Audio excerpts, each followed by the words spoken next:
My ex-wife told the court I was an unstable father who scared my own kids.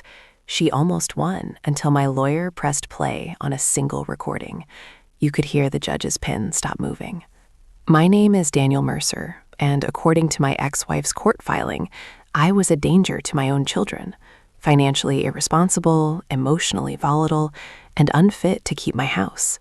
What the filing didn't mention was that she helped write half the messages she was using against me and forgot about one call I recorded. The divorce started loud and then turned surgical. At first, it was arguments about time, schedules, money. Then suddenly it became strategy. She stopped fighting me directly and started building a narrative instead.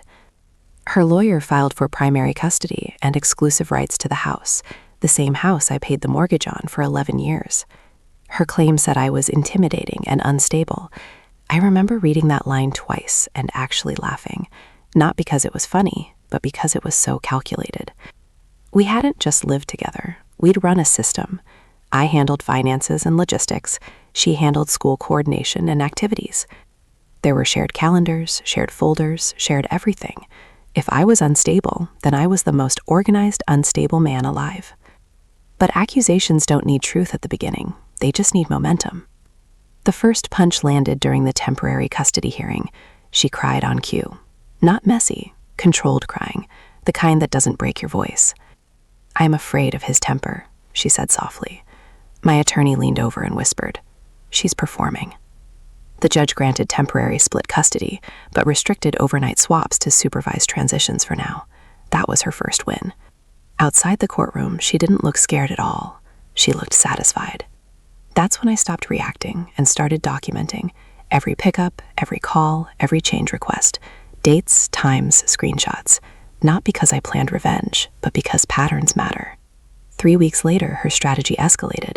Child Services received an anonymous concern report claiming I yelled aggressively during a custody exchange. They investigated, spoke to neighbors, checked doorbell cams. Nothing. Case closed. But the accusation stayed on paper. My lawyer, Victor, finally said what I'd been thinking. This isn't emotional anymore. He told me this is positioning. Then came the financial angle. She claimed I hid income and manipulated accounts to reduce support exposure. That part almost impressed me, except she forgot I'd hired a forensic accountant during mediation prep months earlier. Every account was already mapped. Still, court isn't about what you know. It's about what you can show at the right moment. The turning point began with a phone call she didn't know I recorded. In our state, one-party consent applies. Victor had advised me early, if conversations turn manipulative, record. Most calls were boring logistics. That one wasn't. She called late, unusually friendly. "Daniel," she said, voice warm, "we should settle this privately." Meanwhile, she escalated theatrics. Parenting app messages framed me as uncooperative. Minor scheduling delays became pattern disruption. She wrote like an HR complaint form. I wrote like a calendar. Short, factual, polite. Judges read tone more than people realize. The property dispute heated next. She claimed emotional attachment and child stability required exclusive residence. What she didn't expect was the deed structure. 5 years earlier, when refinancing, I'd placed the property into a protected family trust for tax planning with me as managing trustee. She signed the occupancy rider, not ownership. Legal right beats emotional appeal.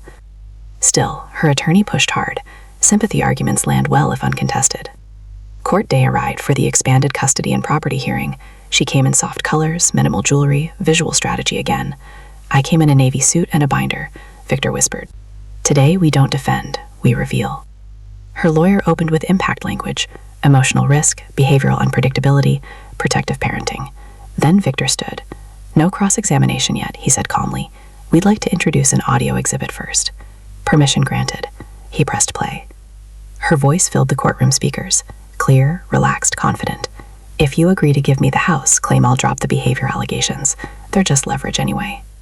You could feel the oxygen change. She stopped blinking. The judge raised his head slowly. Not traumatic, just precise. The recording continued. Judges respond to safety language. It's positioning.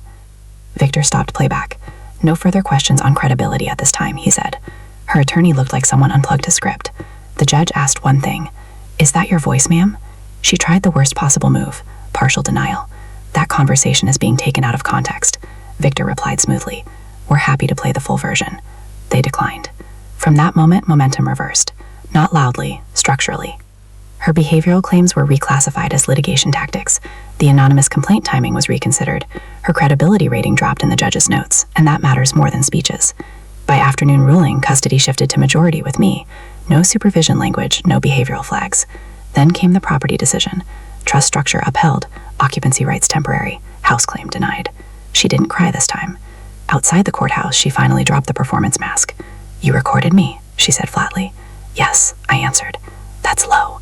So is weaponizing false safety claims," I replied. Consequences unfolded over the next month. Her attorney pushed for settlement instead of trial. Terms were direct and boring, the most powerful kind. Shared custody, assets split by ledger, no house transfer. Case closed. Friends asked if it felt like revenge. It didn't. It felt like correction. But here's the twist. Nobody, not even Victor, knew until after judgment entered. The call she made, the one she thought was private, wasn't originally about leverage.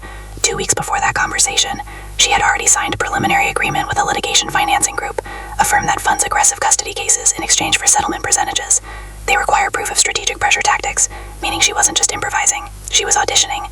The firm later withdrew after credibility collapsed and flagged her file internally for misrepresentation risk. The strategy she used on me cost her future legal backing in any contested case. One recording didn't just win custody and save the house. It closed doors she didn't even know existed.